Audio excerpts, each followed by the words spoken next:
to set our clock again. We just fixed it. Call this meeting to order. Please stand for the flag salute. Mr. Daly, would you like to lead us in the flag salute tonight, please, for a guest? I pledge allegiance to the flag of the United States of America and to the republic for which it stands, one nation, under God, indivisible, with liberty and justice for all. Thank you. Tammy, will you take us through roll call, please? Yes, I will. Those present are Mayor Shaw, Council members Baker, Johnson, Arnbrister, Kemp, and McVeigh. Staff present is myself, the clerk treasurer, our city attorney, our city planner, our city engineer, and Lieutenant Mancias. Yes, everyone's here tonight and a whole bunch of friends. Thank you. Look at approval of agenda, please. I'm going to make a motion to amend the agenda to include Tiffany from the lead of Rainier. Second. There's a motion and a second to amend the agenda. Any further discussion?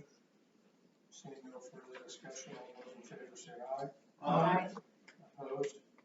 Motion passed. Council, I propose that we put that right after public comments, so we don't pull Tiffany around all night. Any objections? We approve the amended agenda. Second. With it we okay if it goes there? I was just doing that ahead of time. Oh, I don't care, that was fine. Okay, so now that we got a motion and a second to approve the amended agenda, all those in favor say aye. Aye. Opposed? Motion passed. So Tiffany, you'll be right after public comment. Thank you. Okay.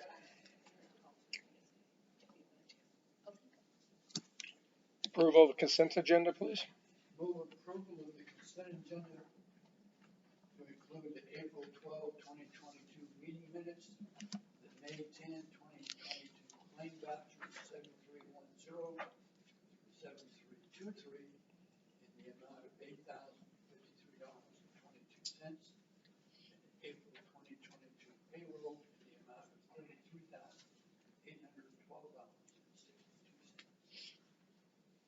Second. There's been a motion and a second to approve the consent agenda. Any further discussion? Seeing no further discussion, all those in favor say aye. Aye. Opposed? Motion passed. Thank you very much, Council. We'll now move into public comment, which is an opportunity for anybody in the audience to address the council. We ask you to keep your comments to 3 minutes. 3 minutes. So go ahead, you can read just your writing. This one is Linda Johnson. Hi, I came from the Senior Center of Rainier to thank the city council for the money that was donated. We ended up getting a new roof. It was the COVID relief funds. We got $10,000. Had we not gotten it, it would have been terrible. We got a good bid a couple weeks later that they honored the bid, and we had the roof done in March of 2020? Yeah, I think so. Yeah. So I want to thank you. And then we also have coffee with a cop and coffee with the city council, not city council, but what do you call that? Commissioners. And we wanted to invite City Hall to have coffee with the city for the seniors. A lot of them don't drive at night, and we wanted to invite you to come like on a Wednesday at 1 o'clock and get to know the seniors, see all the changes we've made at the senior center. Okay. So anyway, that was my spiel. Thank you, Linda. You're welcome. And we have Victoria Pierce. Hi, I'm from the senior center also, but I'm just here as a resident. I'm wondering, you know the sign that was hanging up on the basketball court that said in loving memory of Neil Burnham? I'm wondering what happened to that sign. Did it get stolen or? No, we took it down because it was faded and tattered from the weather. Is there any plans to put another one up or? I don't think there's a plan right now. We're in the midst of adding to that sport court. That we've got a $250,000 grant from Thurston County, so we're supposed to be adding and pick a couple pickleball courts and a tennis court and doing some revamping of that whole process. I think at that point in time, we've talked about actually giving a name to our sports complex down there right now. That banner that was up there, my understanding is somebody donated that and it went up there. It really wasn't anything that was approved as in, in memory of, but it's not something that was decided by the council that was the name of that park. Am I correct on that, the guys that have been around? So I think that's the misconception, that some people thought that it was actually named after Neil Burnham. It was just honoring him that we allowed, or the council and myself allowed, to be hung there. And now that it's faded and out, we've just taken it down. Okay, all right. Does that answer your question? Yeah. Okay. Thank you. Okay, is that it, Tim? Yes, that's it. Okay, we added Tiffany, gonna talk and make a request regarding We Love Rainier. So you can stand there, you can go out in the middle, whatever you feel comfortable with, Tiffany. You can stay on your bottom if you prefer. We can hear you. It's all good. I think you guys each have a copy of some papers I brought by earlier today. They will include the latest minutes from our last, or actually that's the agenda, I'm sorry, from the last We Live Rainier meeting. We hold those once a month over at the senior center. Also in that packet should be a copy of our latest statement for our accounts. We are now an official nonprofit with an established board. We worked really hard to make that happen. We have nonprofit status through the nonprofit that the Lions Club had. We took that over. Along with that, you will see written emails back and forth from, I believe it's called Swank is the name of the media company that we've used in the past to pay for movies in the park. I don't know if you guys remember those. They happened a while ago. That was back when we were Rainier Community Cares, I believe. So the reason I'm here today, actually, I'm going to just go through my speech here. It's now in Google Docs. I forgot to print it. But first of all, it's really great to see everybody in person. It's been a while, so this feels really good. And for those of you who don't know me, my name is Tiffany. My family and I have lived in Rainier for nearly a decade now, so we're fairly new. We moved away for a brief moment in time when my husband's job relocated to the Portland area, but we miss this little town deeply, so we moved back as soon as we could, and we bought our first home here a few years ago. In the last 10 years, we've had the pleasure of meeting some pretty amazing people. I'd like to mention just a few of them, and although they may not be in attendance today, it's important to me that they are recognized just the same. Let me start with the board members from the Senior Center of Rainier: George Johnson, Kevin Pettit, Rachel Stevenson, Linda Johnson, Sue Watson, and Debbie Henson. Also Diane Pettit, Bill Willett, Kathy Willett, Sue Velasco, Dave Velasco, Victoria Pierce, Mike Emmons, and myself, Tiffany Kropp. Next, I would like to mention the board of We Love Rainier. You may recognize a few names. Also George Johnson and myself and Linda Johnson, Robbie Curry, who's in attendance here, Veronica Brower, and Alicia Goodman. They're all members of our new board for We Love Rainier. Then my friends at the Homeschool Support Group of Rainier. This is a group that I founded this year, beginning of the school year, with the support of many people mentioned above and more. We function under the blanket of We Love Rainier, the nonprofit, and we had a community gathering space that was generously provided by the Senior Center of Rainier, along with the renovations that were done on the building. That new roof provided us with a space. We got to remodel upstairs, and it housed our homeschool group for gathering group classes. It's a really beautiful space up there. You should go check it out. Without that remodel, we wouldn't have been able to even clean it up there at all. So the members of our current parent committee are Heather Ford, Sarah Moorhead, Tasha Morales, Carly Hanley, and Ali Peretti. Last but not least, here are just a few residents and local business owners I've befriended during my time here who regularly volunteer with and participate in fundraising efforts and donate time and money to our community events. George Sharp, Cheryl with Turner Automotive, Nicole and Randy over at Old Town Park, Joyce Lynn over at Main Street, Trish, Bruce, and Angie with the Rainier Community Gardens, Heidi at Rainier Functional Training, Sonia's at the Diner, Casey, I believe her name is, over at Rainier Barbershop, Tim at Brogan's Automotive, Rainier Espresso and Shell Station, Cadillac Meats, Heather with Valeview Farms, Jen Swinson, and Valentine First, they've also helped. Now you may be wondering what my point is here. Mayor Shaw, do you recall? Sorry. Do you recall a few years ago when you asked me, it's right after I moved back to town, I was here at a meeting and you had asked me why there was such a struggle to find and retain volunteers for our community enrichment activities, particularly the youth. Do you recall that? Yeah, absolutely. Well, I didn't have a good answer for you at that point, but I think it's fair to say that every one of the above named people, their families, friends, and many more that I've not yet mentioned, have all intimately been responsible for volunteering countless hours and personal expense, contributing and loving this community beyond measure. So nitty gritty, our list of community enrichment activities here at We Live Rainier is ever growing. And our biggest setback is not with the lack of readily available volunteers, in my opinion. We struggle to keep our events funded. We Live Rainier has been hard at work developing strategies to pull resources from the community through creating committees for the many events and organizations in town that desperately need the help.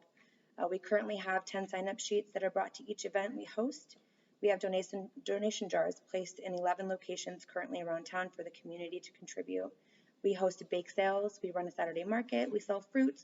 The Senior Center hosts twice weekly fundraiser lunches. There are raffles. Many businesses in town continuously donate to keep these activities alive. But even with the extensive efforts, we are struggling. We currently, as you will see in our paperwork, we only have $2,300 in all of our combined accounts for We Live Rainier. I'd be willing to bet that our list of volunteers here have spent close to that out of our own pockets in the last year just for our events alone. We spend so much energy and money of our own trying to raise these funds for our events that often when it's time to enjoy the event itself, we're exhausted and depleted of any time and money extra at all. So it makes it challenging to muster up enough motivation to turn around and do it again for the next event. We are the same people fundraising for, setting up for, recruiting volunteers during, and then cleaning up after nearly every event the town holds.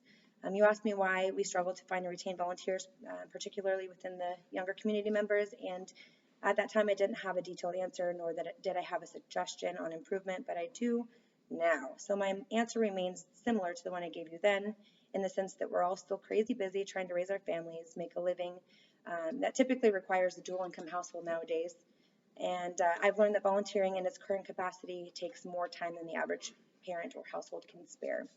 So my solution, I'm asking you, how can we work as a network of volunteers to best collaborate with the city, its council members, and the mayor, you, to continue to build on what we have and what we love here in Rainier?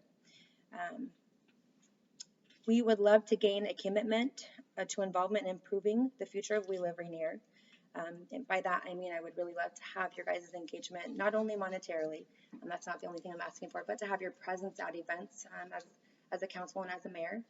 We just had a really great Easter event a couple weeks ago, and the turnout was immense. And it would really be awesome to have you there to speak to the community. Hold on, let me find my place. I'm sorry, you guys. I'm really nervous. These events and efforts we hold draw people to our town where they learn about the beauty and the small town ways of Rainier. Keeping community enrichment events alive would economically benefit our local and struggling economy because folks who enjoy our community and its events are more likely to spend their time and money at our businesses, build homes, and raise their families here. I also wish to take some of the financial burden off of our current list of generous businesses and owners and volunteers. And now that we've caught more attention than we ever have in the past from the younger generation, I genuinely believe it's imperative more now than ever to strategize together in order to retain the engagement of the younger generation. If we could even eliminate a fraction of the financial burden we as volunteers and businesses face, it would make an immense effort and difference in the energy levels needed to plan and execute all of our events successfully. I believe this would create a stronger community for us who call this place home. So with that, we would really love some help in paying for our movies in the park that are coming up. What used to be $700 for 3 movies is now become $465 per movie with inflation. Gotta love that. We would also love some help in getting a band established and a street dance for the Bluegrass Weekend. That's another event that we have on our agenda. I just recently learned that the city is going to be taking over the parade again, or making more of an effort. And we were trying to prepare for that, but we just don't have the volunteer staff to execute that successfully. So we'd like to work with you guys on that. And of course, that weekend, we were looking at a big expense to have any event then too. With the bathrooms maybe not being available, looking to budget and pay for restrooms for a big crowd and things of that sort. So it would be great to have an annual budget. I would like to talk about that in a different meeting, but just for the foreseeable future, I think that if we could get $1,500 as a donation to We Love Rainier, we could have successful events all summer long. So Anything more? that's it. That was a lot of words, wasn't it? That was good, very good job. I'm sure there'll be questions, but Yeah. I'm gonna give you an opportunity to Breathe. finish your presentation. Yeah, that's it. Any questions? Thank you, Tiffany. Council, do you have any questions for Tiffany? Go ahead, Ron. Is 1,500 enough? You know, basically, you're talking just the movies, but you have other shortcomings and stuff as well. Well, we have events this month even that we've already tried to budget for it. What I'm trying to shoot for is that we can have a residual income at each event in order to replenish that for next year. 1,500 is a start. It'll get us through the summer, I think, successfully. But we have like $250 is what we are being charged to hold our talent show at the old gym. It may not seem like a whole lot, but the bake sale my homeschool group and the senior center did at Easter only generated $300. So, you know, every little bit matters. So. Any other questions? Yeah, you're being charged by the school district? Yes. $250 to use the gym? Yeah, that's just one example of the cost that we endure on a regular basis to hold events. Is there a reason you're not holding it in Wisconsin Park, which is free?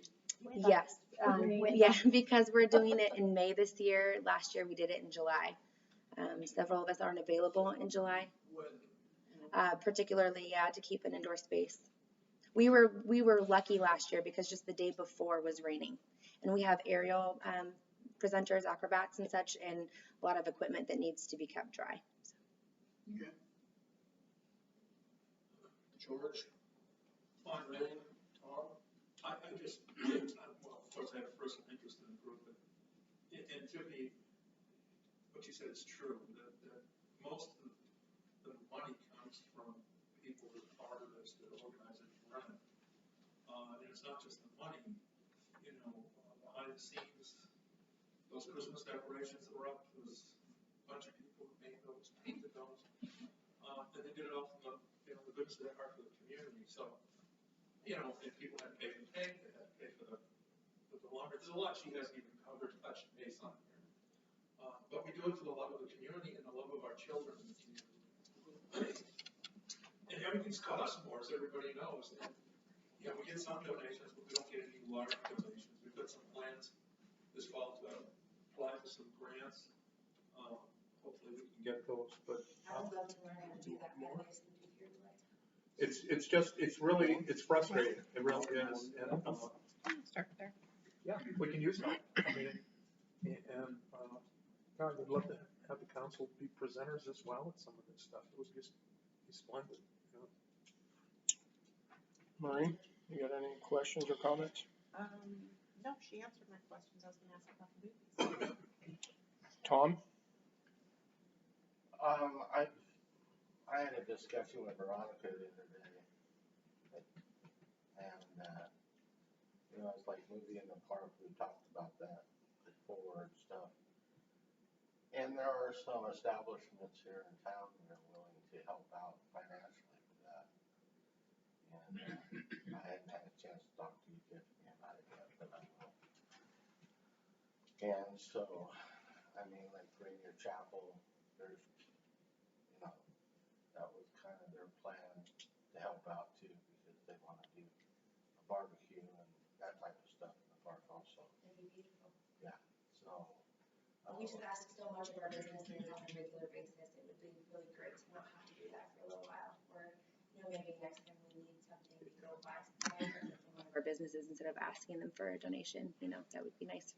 You know, for example, the Easter egg hunt costs maybe $1,000 to do that. I know it doesn't seem like it should cost that much, but I don't know how many bags of candy and prizes that, Oh, I do, yeah, we stuffed them all. I know how many, there's a lot. So there's a lot of expense involved and all. And as you all know, when you go to the grocery store. So council, I'm getting the vibe that you're all in favor of a donation. Okay, is that a consensus? I would like somebody to make, Tammy and I talked about this before the meeting, so we were prepared. We think it's a good idea. We think maybe it'll help generate what you just talked about, Tom, where the We Love Rainier can go to businesses and say, City of Rainier has donated to get this budget and money, even though you're nonprofit, built up. So I would ask the council member make a motion of $2,000. I make a motion that we contribute $2,000 to We Love Rainier. Second. There's a motion, a second, to donate $2,000 to We Love Rainier. Any further discussion? Would this come out of general fund? It'll come out of our general fund. Bill's doing the research to make sure that, It's where all it's legal. coming from and what's right. Yeah. But I need to do a little research. You probably see this at your next meeting. It's not written for. So should we then maybe postpone this till the No, next meeting? you don't, I mean, if you're ready to do it, then I need to do a little research and probably draft something up to make sure that we get through the next audit without everybody going to jail. If we approve it tonight, then Bill will work on it and come up with exactly which account it's coming out of. We think it's gonna come out of general, but he'll do the research to make sure that she's not getting in trouble. And so then I guess my follow-up question is, if we approve it and then Bill finds out we can't legally do it, then what? Then the deal's off. You can write a check.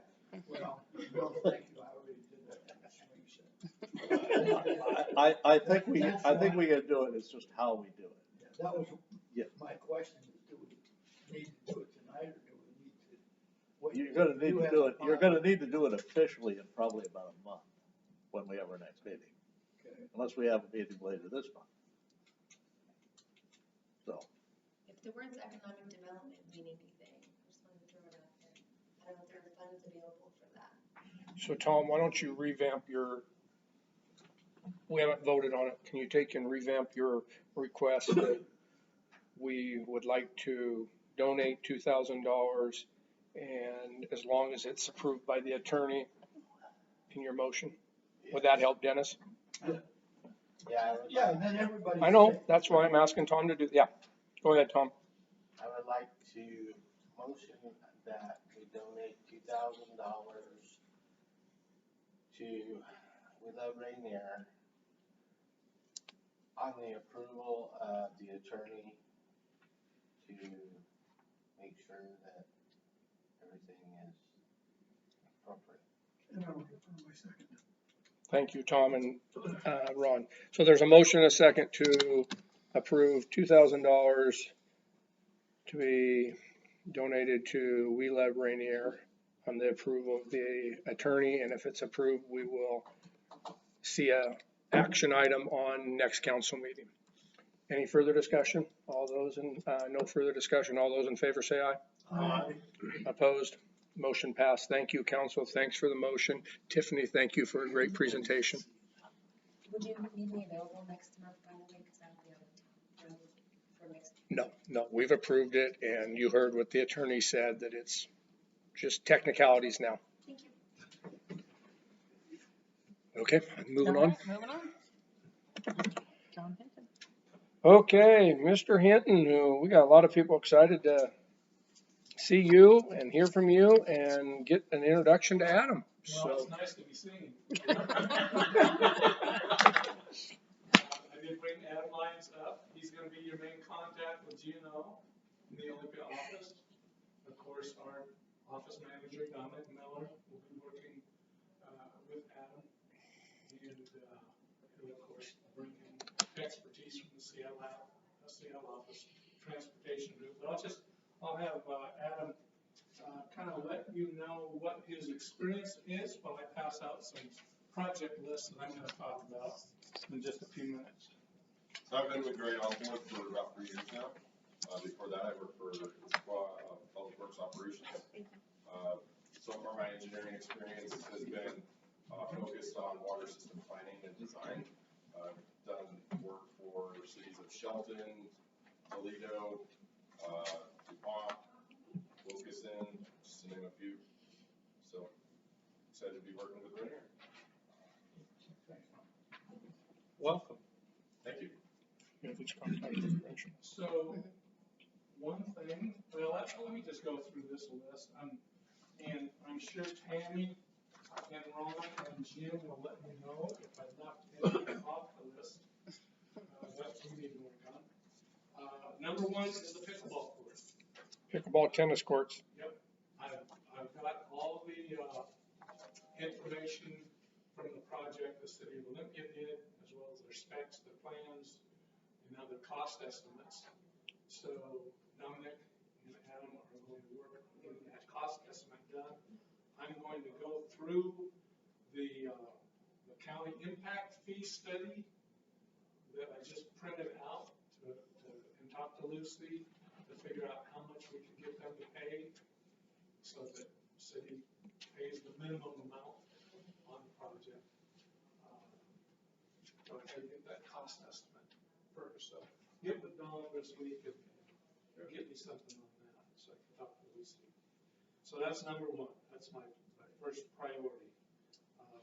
Jim, you did the update several months ago. I've got all that. And I will get that over to Lucy too once I get cost estimate back to you. And I apologize for not getting it on this. I had some health issues after retiring. But that's behind me now. So I'm back on my feet. Number two is the SR 507 crosswalk at Myers Street that is going to be funded by Thurston County Public Works.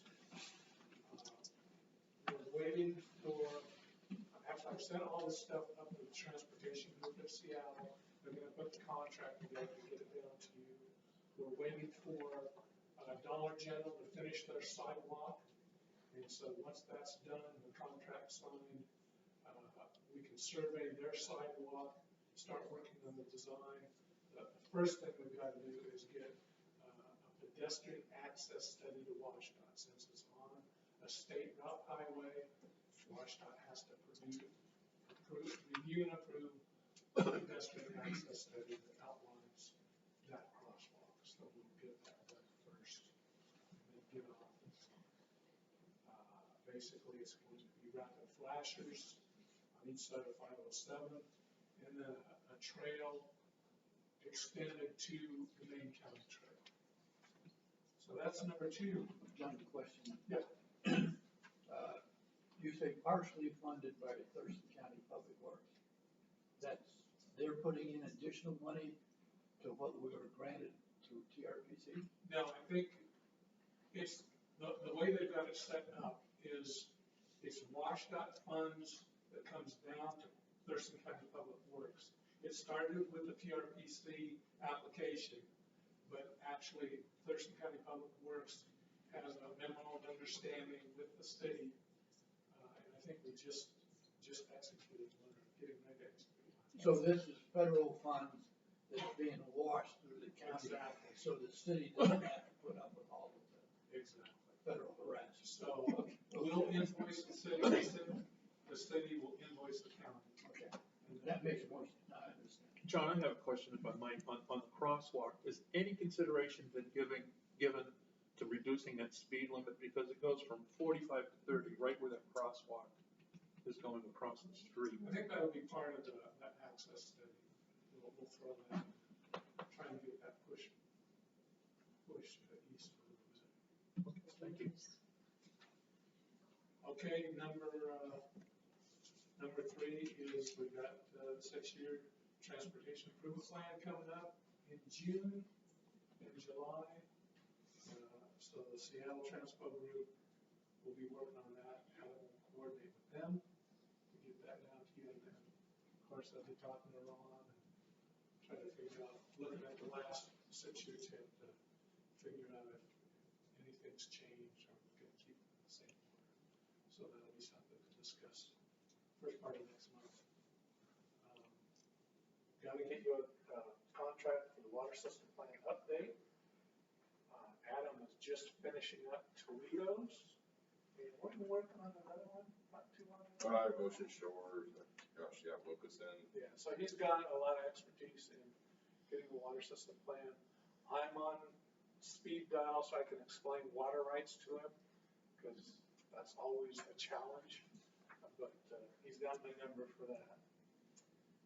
So we'll get that to you hopefully this month to look at. Number 5 is obviously we still like to get some funds together. I don't know if you've had any further discussions with the property owner of where we want to put the future treatment plant if we don't get funding to build it. No, John, that's why you heard me in your back ear. We can discuss that later. I don't think it's ever gonna, it's not positive. We'll keep that on the back burner. I'm sure there's other information tonight about nitrate loading, so we'll just keep thinking about that. And then, working closely with Jim to make sure that we answer any questions you might have.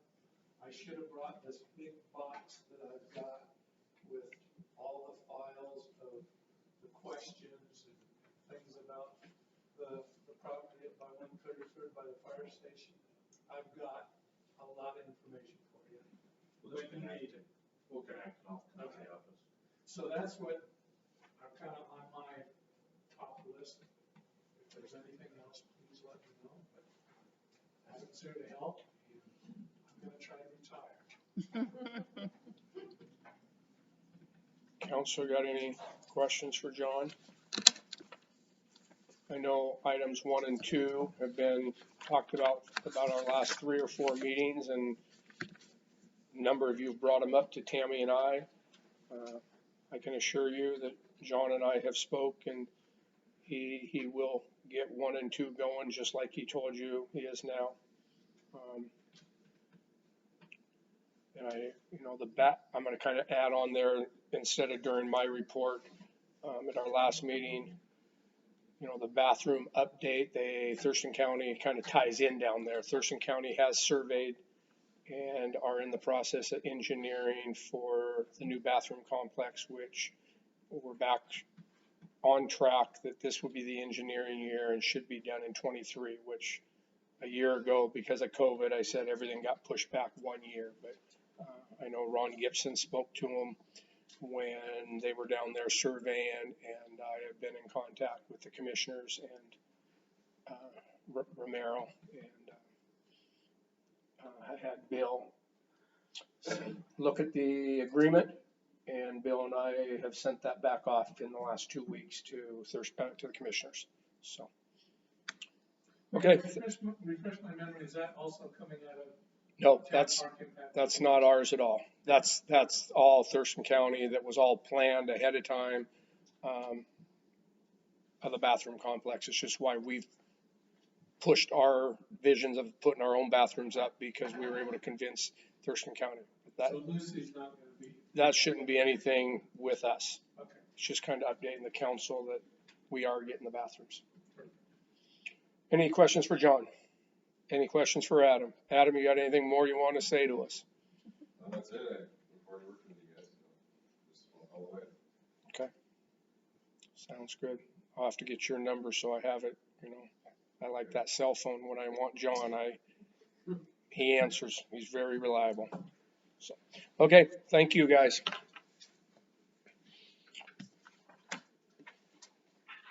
Mark, you've sat patiently over there. All right. It is your time for your presentation. Great. Well, mostly this is for me, quite honestly, to keep me on board. There's only a few slides that have some visuals that I'll point your attention to. So really appreciate it. I haven't been here since before COVID, so it's really nice to be back with you all.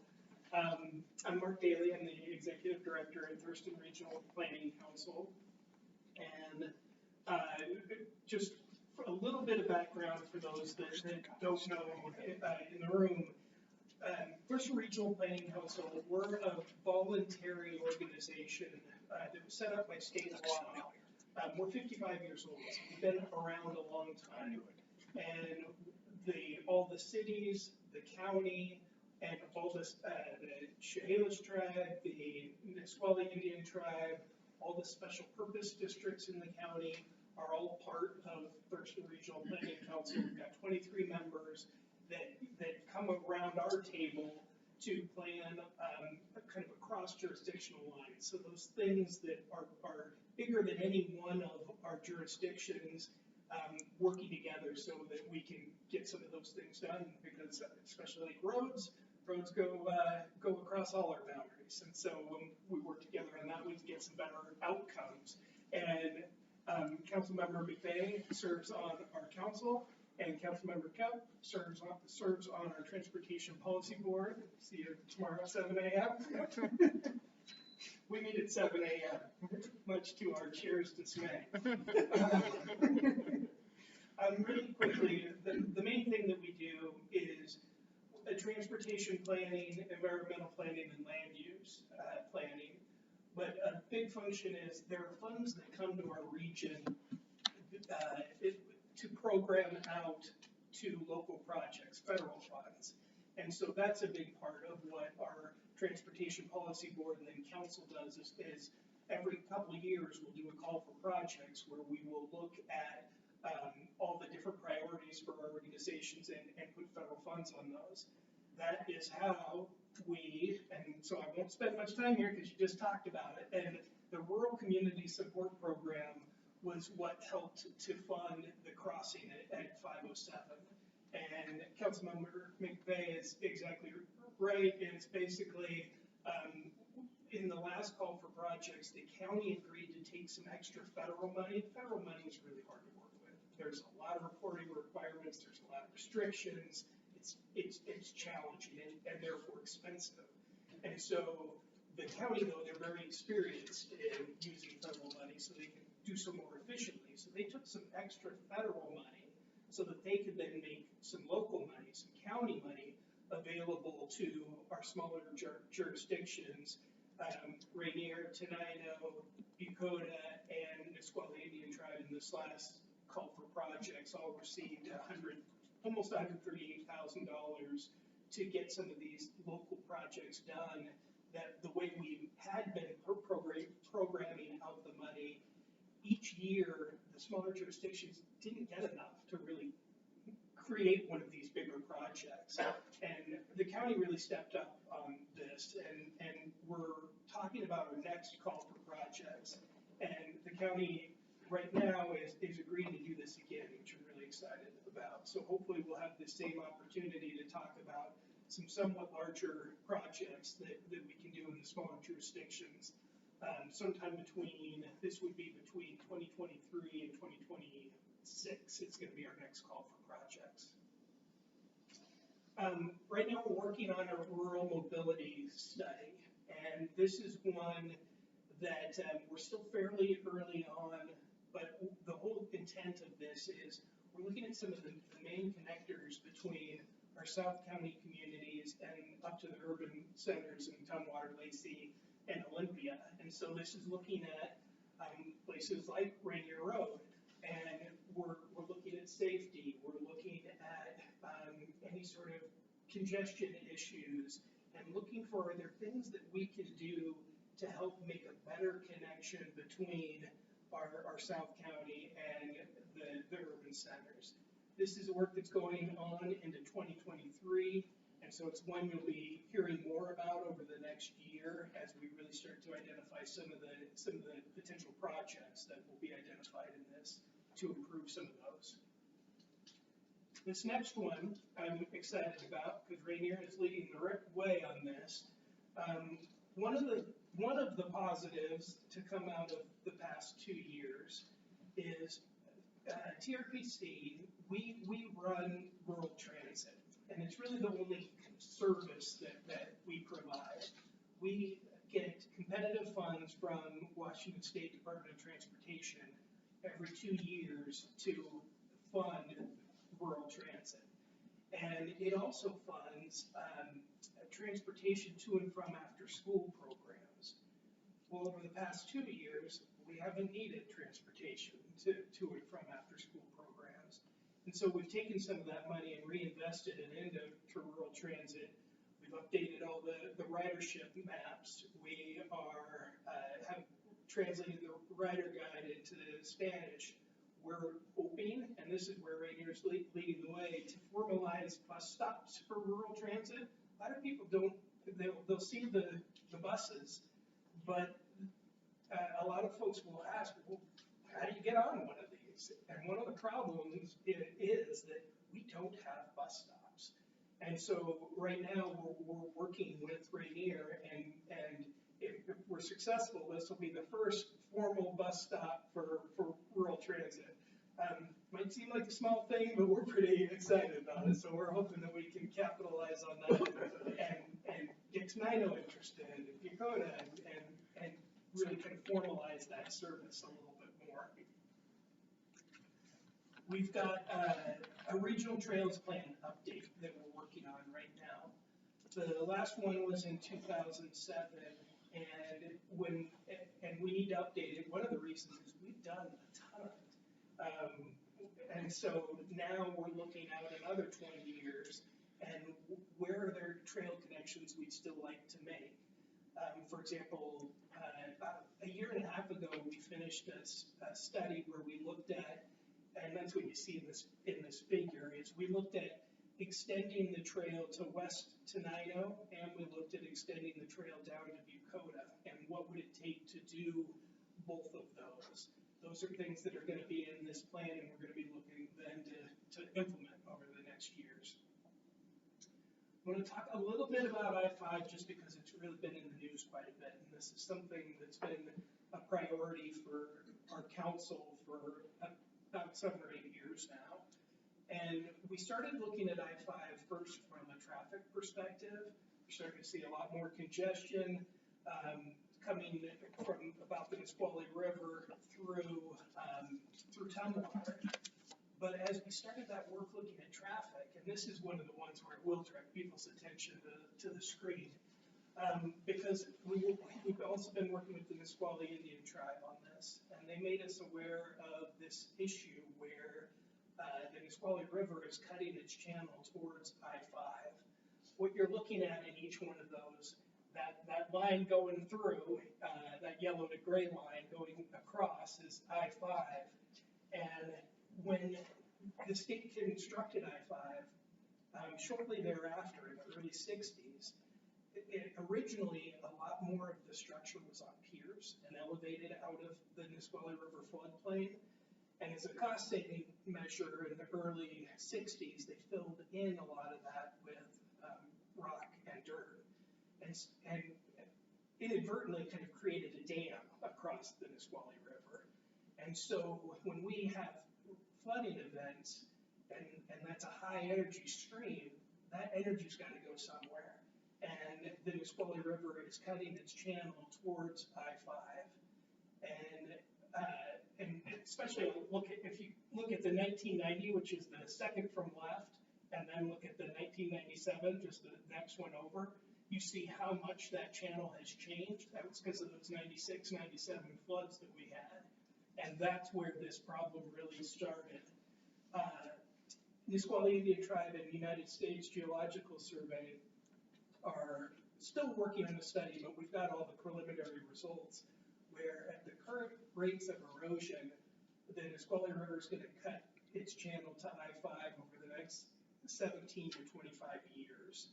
And that's at the current rates of erosion. If we have flooding like we had in 96, 97, that could happen much, much quicker. So there's a sense of urgency around doing something about I-5 as it crosses the Nisqually River. One of the reasons this is a big issue for the Nisqually Indian Tribe is that same damming effect is limiting salmon ability to change from when they're born in freshwater. After some of them spend a year, some of them only spend a few weeks in freshwater before they then transition to saltwater animals. And that area of mixing between the freshwater and the saltwater is critical in their survival, because they depend on being able to swim around to different levels of salt in the water, because basically their whole kidneys reverse function. So the bigger that area of mixing between saltwater and freshwater, the healthier the salmon runs are. This damming effect across the Nisqually Delta is severely restricting that mixing area, and that's one of the reasons that the Nisqually River salmon are struggling. From a transportation perspective, this is why we first started this work. And I'm sure most everyone has noticed the construction going on through Joint Base Lewis McChord, where they're adding a lane to I-5 in both directions, and it's going to be an HOV lane. And this is why our council first started taking interest in this, is we knew that when that project is done, we're just shifting that congestion down. And so we have some excellent transportation modelers, and that's what you're looking at in this figure. This is our transportation model of what we expect to see in 2045 on any given weekday. And what you're looking at here is that kind of what looks like a red line, and where it ends on the left-hand side of the screen, that's about Mounts Road. And that's where it's going to go when they're done adding that lane. That's where it goes from 4 lanes back down to 3. And at that pinch point, we're going to expect to see about a 7-mile backup on any given weekday, basically eliminating the gains that we wanted to see by adding that lane through Joint Base Lewis McChord. So that's one of the big issues that we're working on. We saw the importance of this with the derailment in 2017, because we just don't have very many alternatives to I-5.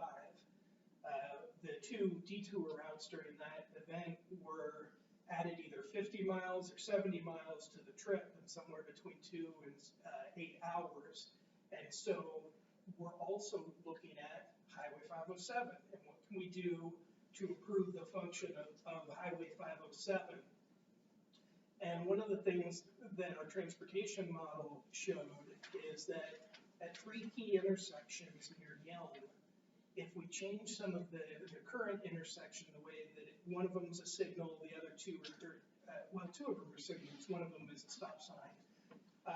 If we change those to roundabouts, it dramatically improves how many vehicles we're able to get through 507, and that helps whenever we have an event on I-5, but also just on a daily basis. It'll help move folks through that area.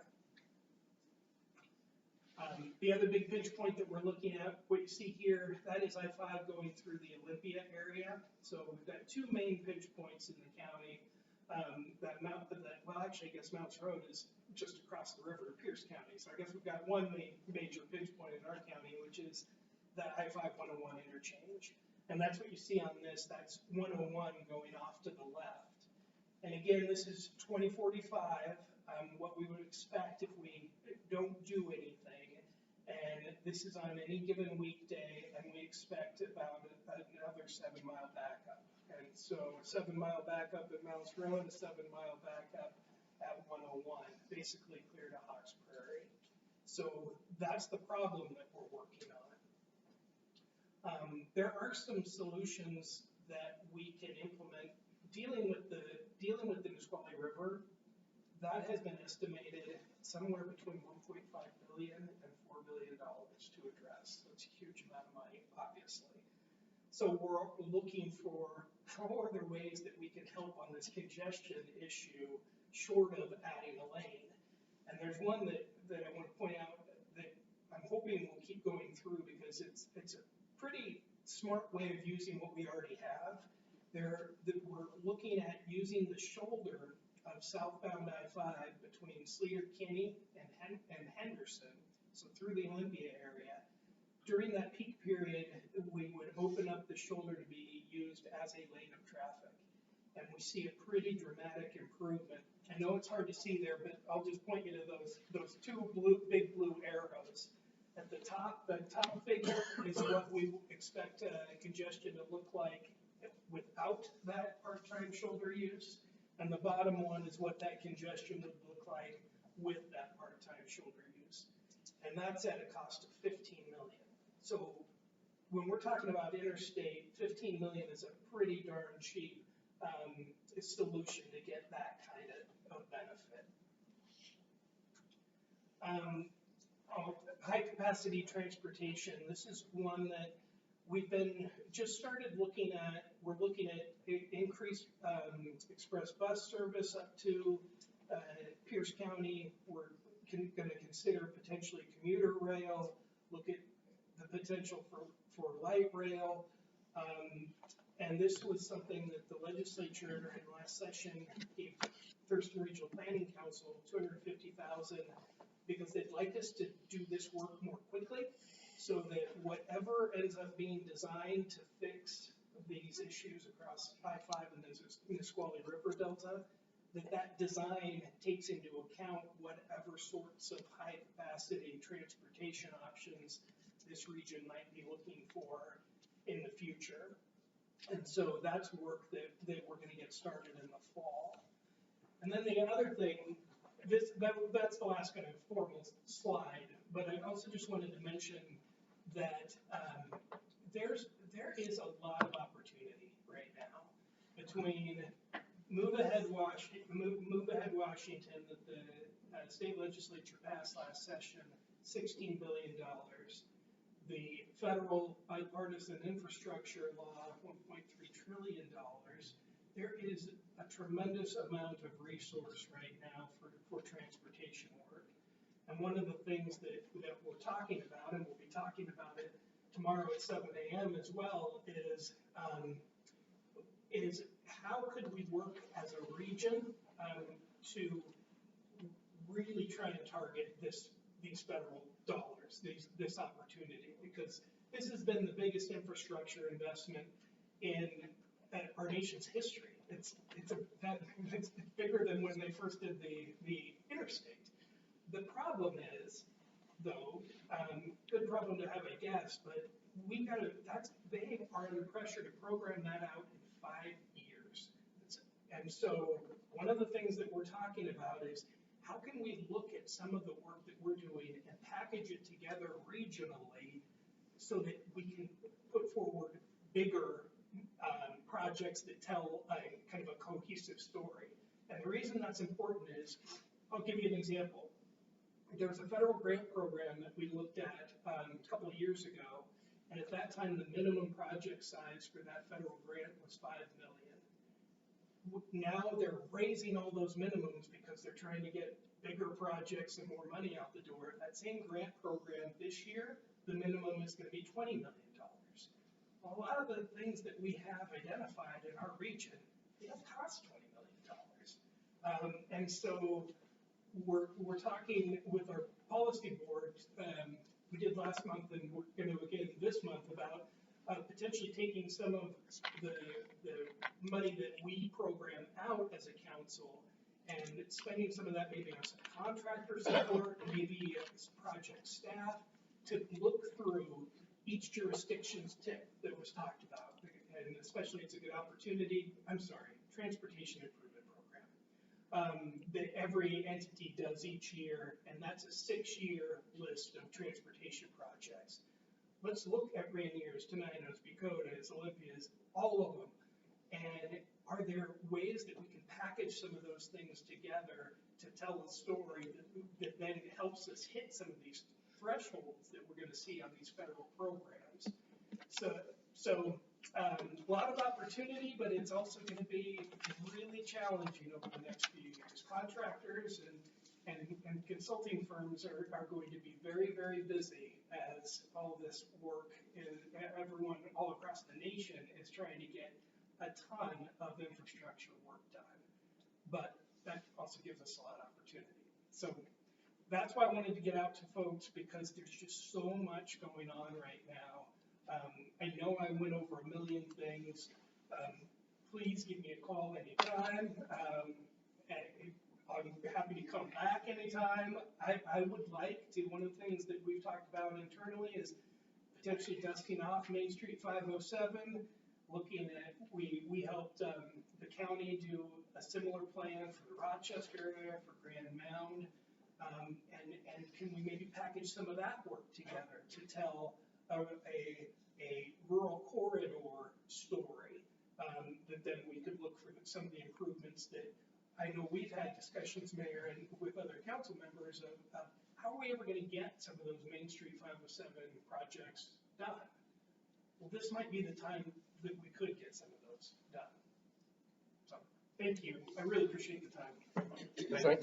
Thank you, Mark. John? Yeah, I'm glad you mentioned that, Mark, because on our 6-year tip is a roundabout at Center Street 507. We did an analysis with Washoe several years back.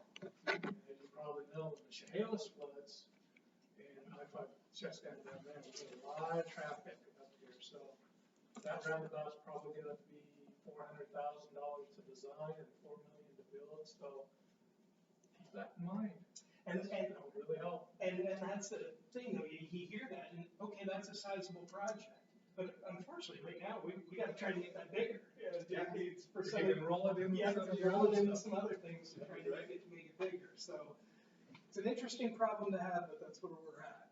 Well, and you had brought up when you showed the 507 because of a detour route, and you talked about Yelm and roundabouts.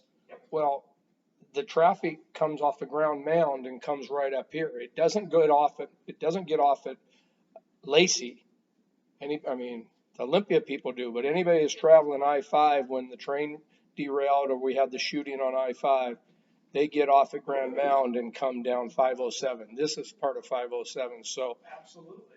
And we've been talking with one of our legislators, Andrew Barkas, who's the ranking member on the State House Transportation Committee. He really likes this idea. Let's look at 507, let's look at Highway 12 that goes out to Rochester, Grand Mound, because you're absolutely right. Those roundabouts I talked about at Young, those were what modeled as having a significant impact on that end.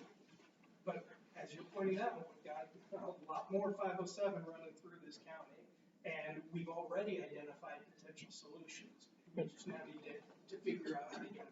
And one of our emergency management for a catastrophe like that again route is to come down 507, turn here on Center Street, go out Vale, and loop back in at Stewart's Meats and bypass. That's part of Thurston County's management group that I've sat in on, that is one of their plans, and bypass Yelm altogether. Okay. That one I was not aware of, so yeah, that's helpful. Thank you. Yeah, they've talked that route or turning out here at Vale and going out and looping back on 148 or whatever, either one of those. But those are two routes that people can come up 507, bypass Yelm, and come back out at Walmart. Okay. And, so a lot of the traffic, I just want you to be aware of, is still on 507. So, John, thank you for bringing that up. Absolutely. Any other comments for Mr. Daly? Thank you. Well presented. Thank you, sir. Okay, we'll move to staff council reports. Dennis. We'll go council report. We'll do council. I always change how I do this. I attended TRPC last Friday. It was the first in-person meeting we've had in 18 months. Oh, longer than that. Over 2 years. Yeah. And I won't report on it because Mark. Do you have much to report? No. We did discuss outreach compensation for people who go and represent their organization, like the city, on these different committees, and having them receive some kind of a stipend if they their gas. And that's pending and we looked at it again. The other one that was kind of important was the Wyra 13 salmon habitat recovery. And in case most of you don't know what a Wyra is, it's a water resources inventory area. And Rainier is in Wyra 13, which is it will affect us. Realistically, all of the salmon that migrate through Rainier come wrapped in butcher paper. But still, it's a huge river in area, so it will in fact have some impact. Did you talk to him? And that moves forward. There's not enough money to do everything they need to do to make the transit routes for the salmon better and get rid of some cover. But it is in the process. And, other than that, I really don't. Well, I want to make a comment.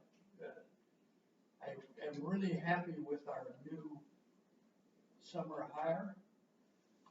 He reported Monday. I watched him out here working. He wastes no time. He's very efficient. And I think that's going to be a great thing for us. And I just have. For those of you that did not know, it was going to be in mine or Ron's report. We did hire summer help last week. He did a walkthrough with Ron, introduction on Friday, and he started at 8 o'clock yesterday. And so we did hire a summer help. So that's what Dennis is alluding to. So I just have a comment to Ron, and you also, is since we do have a summer hire to help, perhaps people misunderstand where their property line and the city's property line start and stop with road easements. And a lot of the stuff on the side of the road really is city property. And I'm hoping that maybe with our summer hire, we can at least concentrate on removing the Scotts broom that's growing in that city right away. I'm not so excited about let's get all the grass mowed, but if we could at least remove the Scotts broom and maybe some of the fir trees that are starting to grow up that will eventually become a problem, that might be a good project for him to work on. Because if he continues to work as hard as he did Monday, he's gonna run out of stuff to do. Oh, we got a lot going, but the weather has not helped us. We are a little behind on mowing right now, but bottom line, Dennis, and you drove around and watched him. I met with him twice. I thought he did an unbelievable job, and so does. You want to give 2 cents because you dealt with him also. He's great. He's very respectful, and he seems to have a love for beautification. So it's just what we needed. Do you have a name? Will. Yeah. Ron, I know you're going to give a report. I'll just let you talk when you give a report if you want to add anything to that. Anything else, Dennis? Okay, thank you, Dennis. Ron?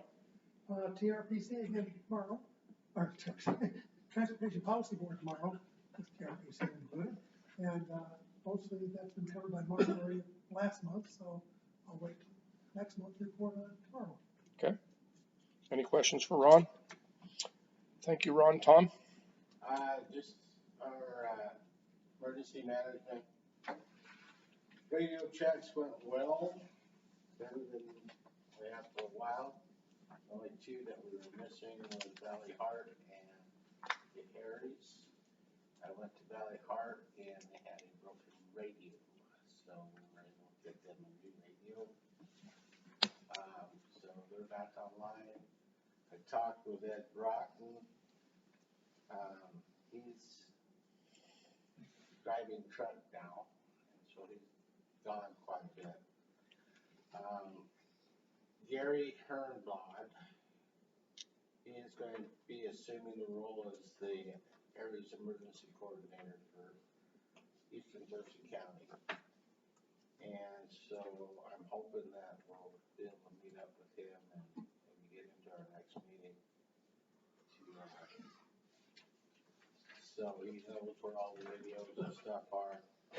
And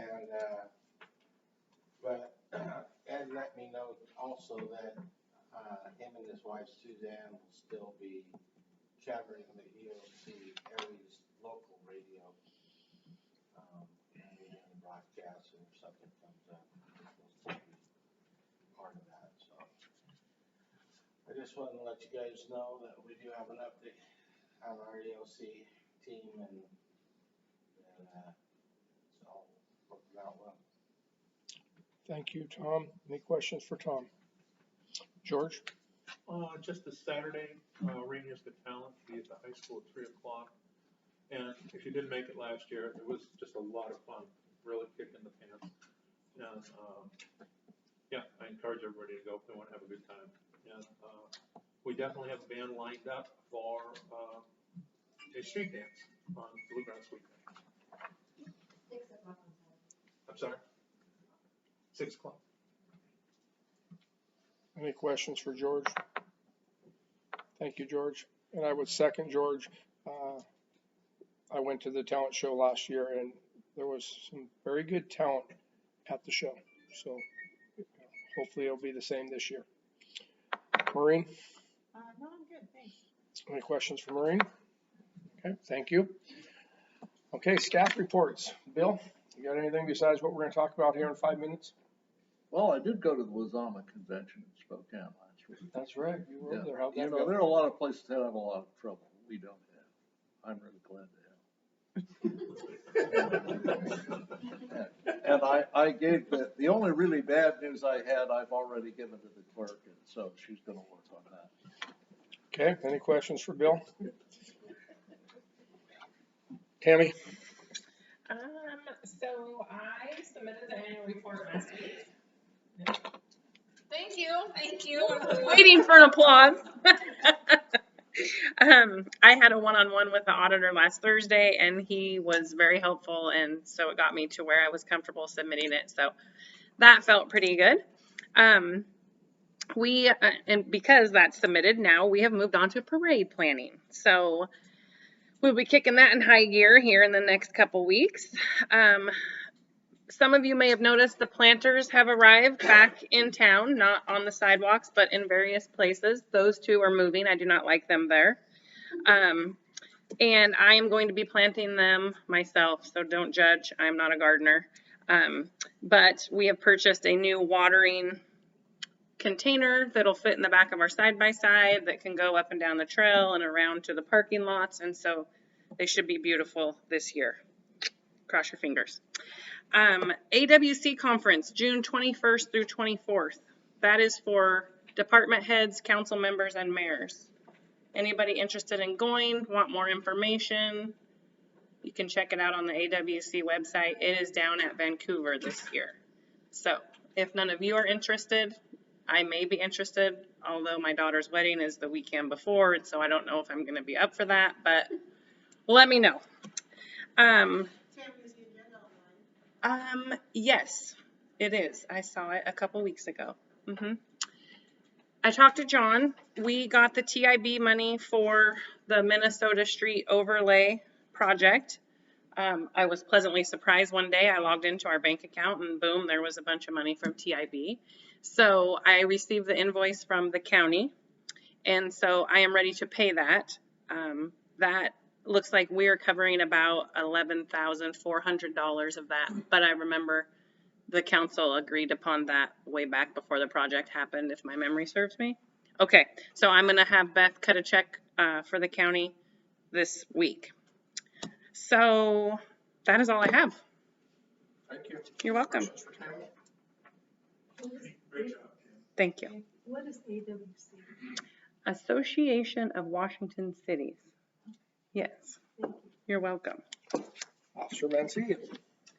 Nothing new from the sheriff's office other than Frank's trial's done. They probably saw him a little bit more over the last couple of weeks, but eventually back to normal for him being in the city. Our staffing levels still continue to decline. We're losing more people than we're gaining, unfortunately. And the more people we do gain, obviously they have to go away for 6 months or so for training and then come back for another 3 or 4 months of training before they're helping with our staffing issues. But we're still making through. Like I said, Frank should be back in the city doing his normal stuff, so you should be seeing him, after that trial is done. They had a pretty long murder trial there, and, all that's all done. Thank you. Any questions? Okay. I'm gonna bypass John and pretend that you're in charge now, Adam, so when we go around the staff, you are city staff now, so I know you spoke today, but do you have anything to add? Not at this time, no. Okay, that's our typical protocol. Okay, sure. If we were online, we do the same thing on a Zoom session. Any questions for Adam?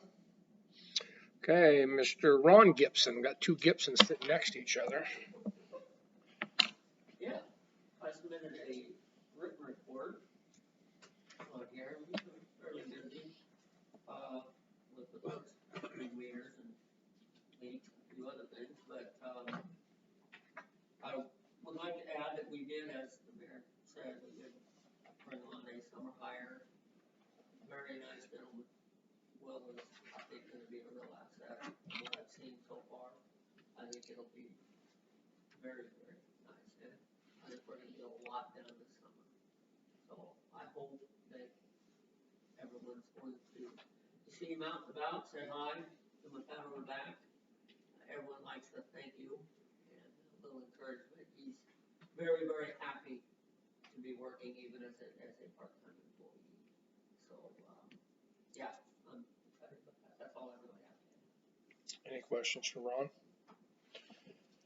Mr. Jim Gibson, anything besides what I may be picking your brain on in 5 minutes? Yeah, just a quick update on planning projects that are in the mix. Dollar General, if any of you have driven down the town, you see Dollar General's slowly getting going, doing some roadway improvements, start pour foundation. You should see vertical progress soon. And yeah, I haven't been down there in the last couple of days, but it's headed up. So they're moving along well. Trotter Downs, there was 26 lots that IRS auctioned off up in the Trotter Downs area. We've had received 12 applications, or 12 building permits. 9 have been approved, 2 are on hold for septic approval, and 1 has been sent back for comments. So they are slowly pulling building permits, and you'll start seeing buildings starting up there.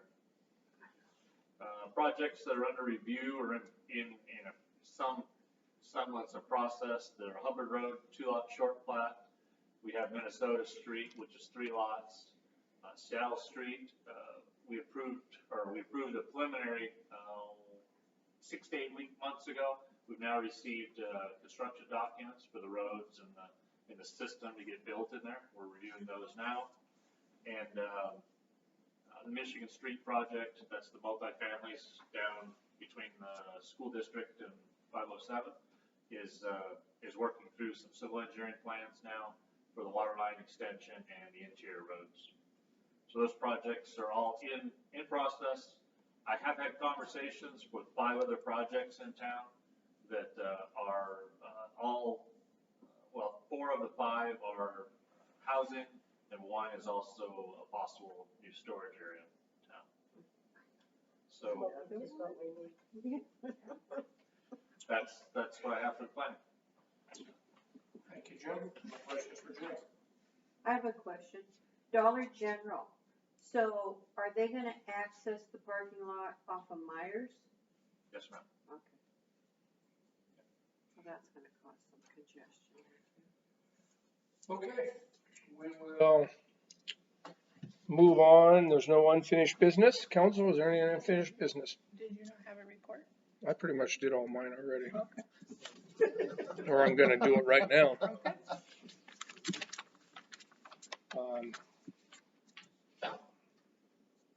Yeah. So I'm gonna try to give you as easiest terms as we can on the ordinance that's sitting in front of you right now. And Mr. Hinton and Mr. Gibson may answer some questions for you if you have. But back in our retreat last September, I'd shared with the council that we had some information come. I'm glad to see at least Ron's remembering. We had some news come from Thurston County Developmental Health. We had some problems potentially with our housing and getting septic approvals. And at that point in time, I just said, I'm not sure where we are on this yet.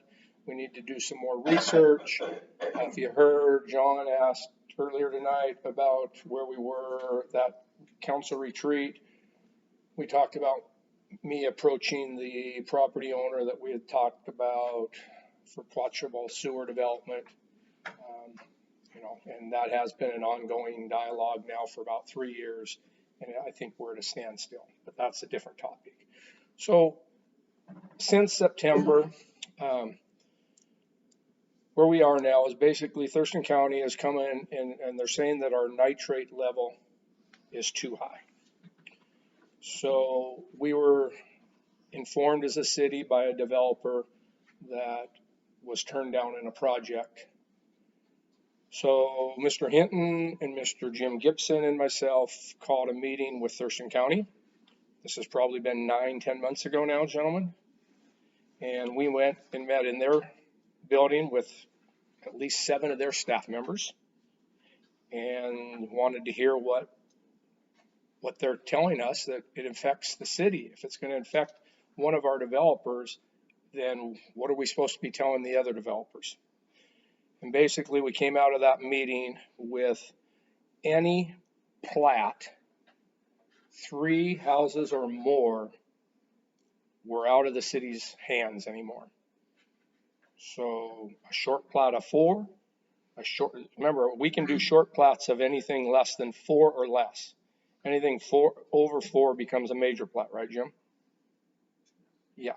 So even short plats of 4 lots or 3 lots, basically, we were not able to touch. So in the last 6-7 months, any plat that came in to Mr. Gibson that was 3 or more, we couldn't touch. It was basically tell the developers, go to Thurston County and they're going to tell you what you have to do to get this nitrate level testing, which means digging wells at a fairly expensive cost, thousands of dollars. So staff, after working through this, one of our local developers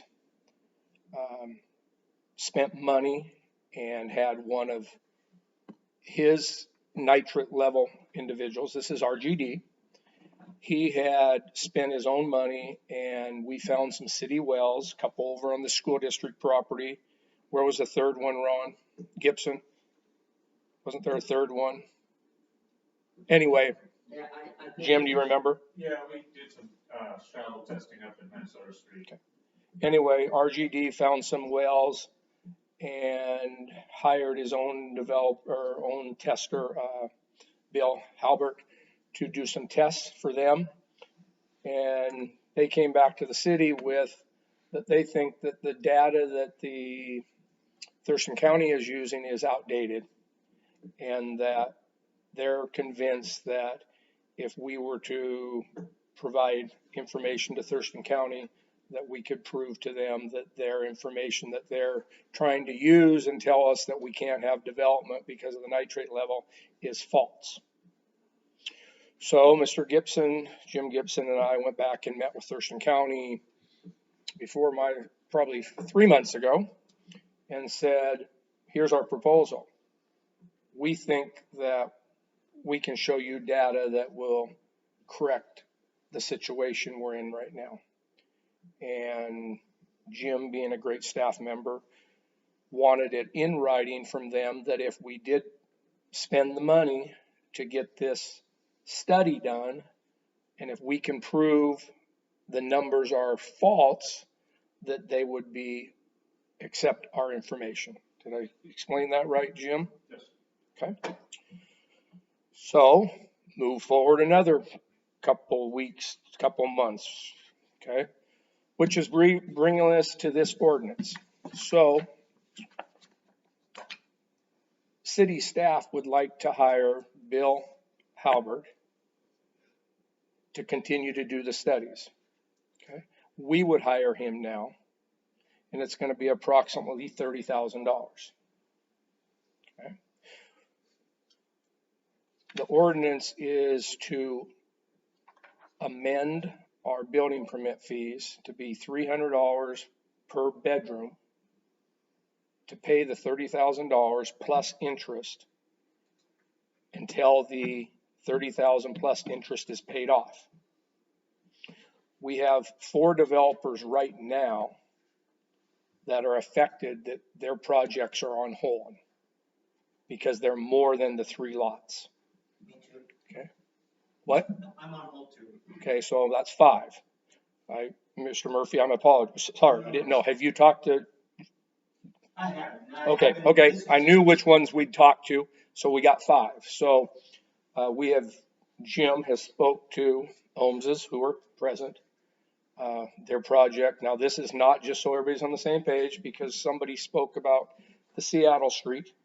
Their Seattle Street project of Holmes's is not affected by this because they were already in the process and got their permitting done. But they're talking about the property out off 133rd. Okay, they've got a potential 8 lots, 7 lots, 4, but they're affected by this. RGD is affected by putting more apartment complexes in. Mr. Murphy's now obviously affected. Lewis Meyer, bring that name back. You know, he's still planning on doing the end of Easy Street. And there's the lot right over here that Mountain, what, Jim? Well, Mike Kapinski's here. Oh, Mike's here. Okay, I'm sorry, Mike.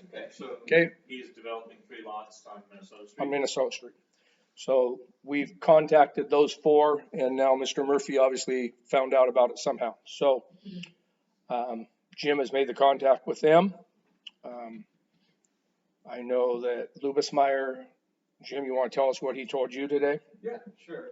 He's for this. Mr. Luber contacted me about 4:30. He was not going to be able to make it to the meeting, but wanted to express his support of this.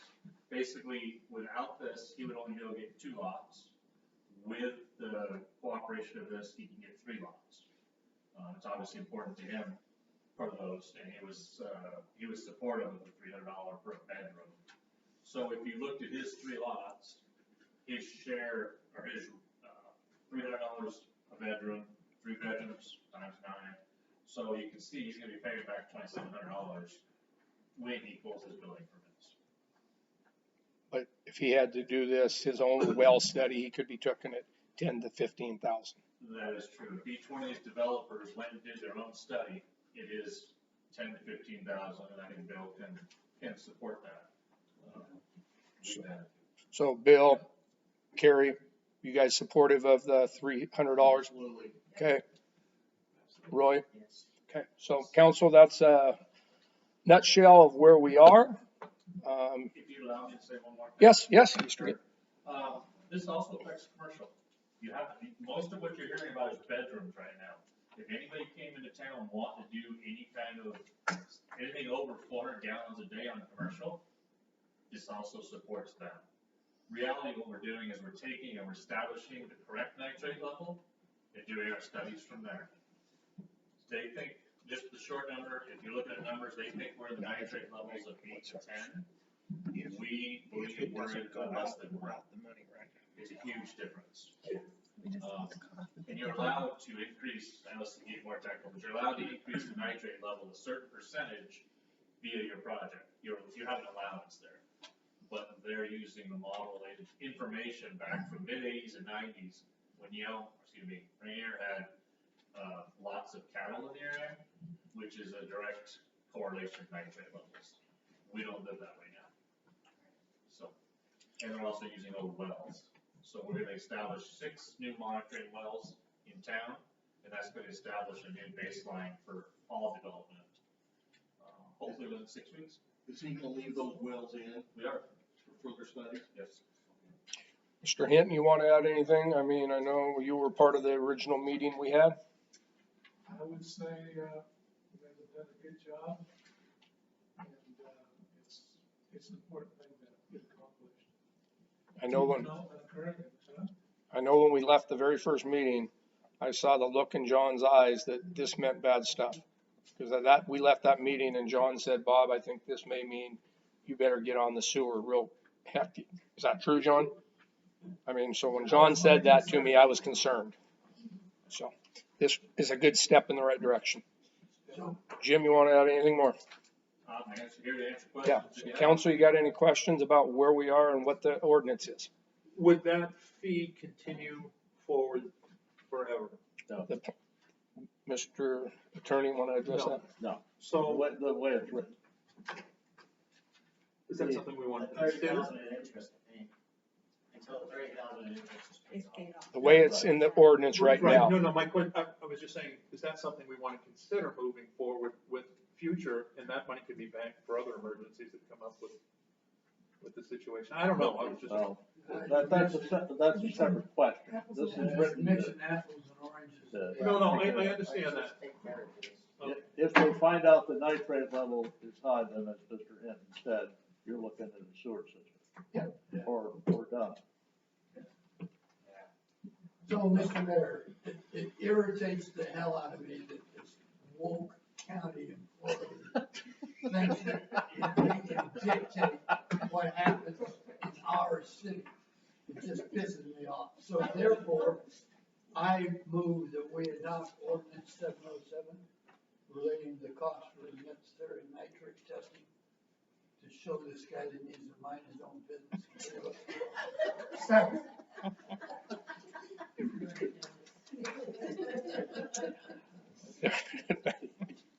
We have a second. Kim.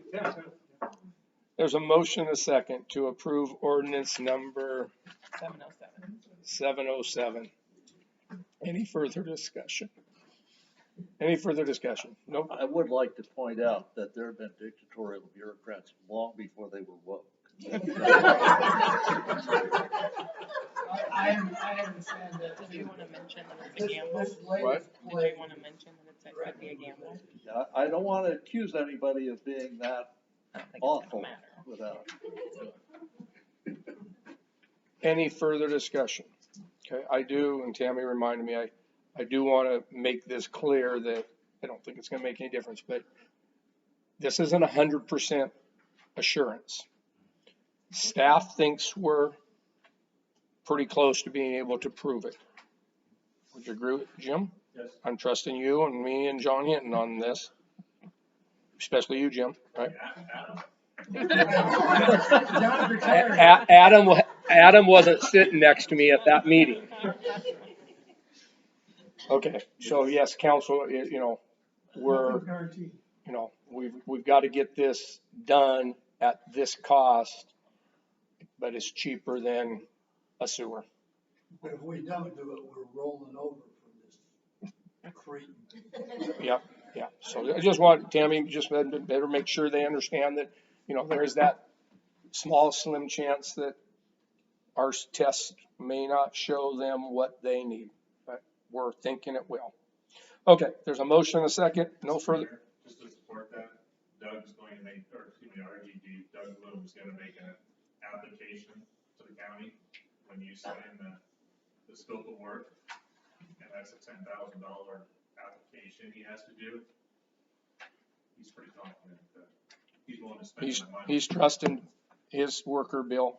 Absolutely. So. First and a second on the motion, no further discussion. All those in favor say aye. Aye. Opposed? Motion passed 5-0. Thank you, Dennis. Hey, Dennis, I will let you know that at our meeting, though, those two really tried to get on the Thurston County, and they didn't back down. They held their ground that first meeting. I think when we walked out of that room, we all stood outside Thurston County, and the three of us looked at each other like, this isn't how we thought the meeting was going to go. Well, I had a private discussion with somebody who works for the county, fairly elevated position, and that person was decrying the fact about having to work with damn